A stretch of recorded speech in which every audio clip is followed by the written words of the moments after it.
Korangi industrial area में कायम brand root garments factory इंतजामिया की जानिब से 200 से जायद मुलाजमीन को बिलाजवाज बरतरफ कर दिया गया है।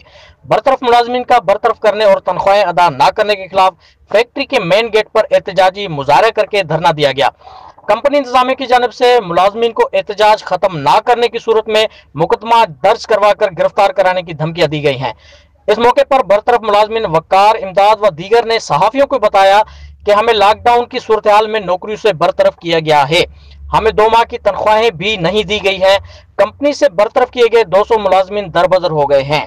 फैक्ट्री इंतजामिया ने वफाकी और सूबाई हुकूमत के फैसलों पर अमल नहीं कर रही है।